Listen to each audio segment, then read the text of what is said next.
5 seconds. Start. In the course of the discussion, it has been very ably pointed out by a large number of speakers as to how the rubber industry is in the grip of certain foreign elements and Indian monopolists at the top. We know that there are small planters and producers, but the hold of the Dunlop company was also mentioned.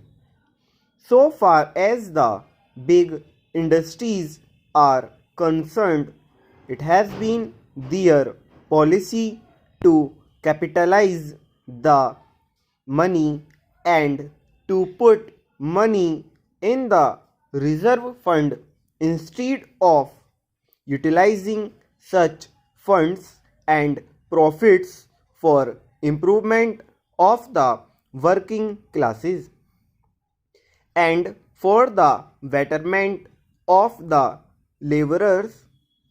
It was pointed out yesterday that the Dunlop company gave very high dividends.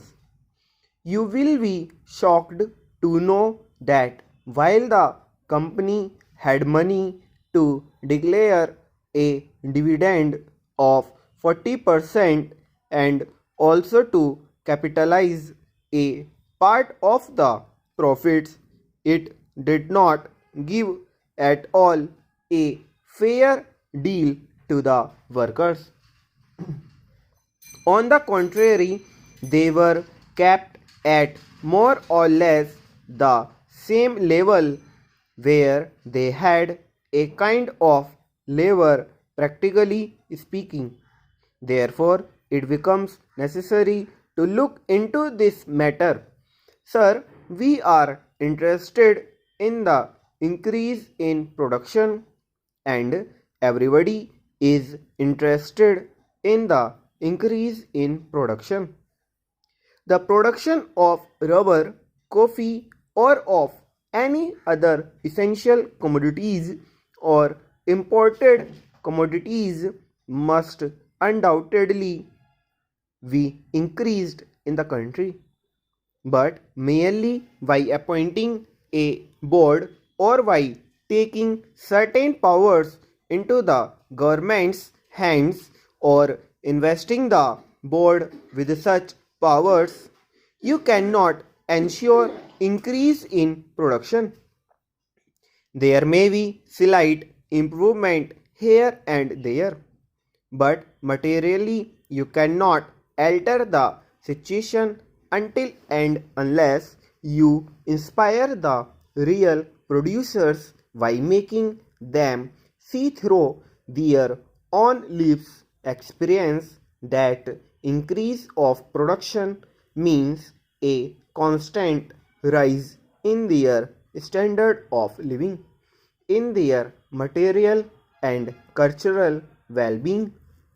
Now, that is why I say that it is a very essential when the board is really being given certain powers for looking after the interest of the working class to make these powers effective, and to make them effective would be to ask the board to work for the increase of wages of the rubber workers or the laborers who work in that particular industry.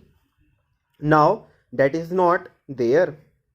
It is a very unhappy omission and a very sad omission.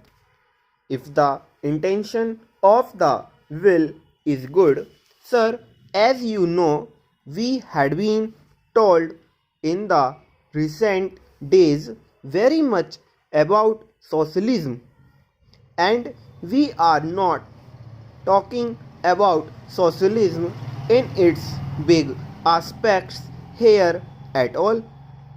This is not our concern here.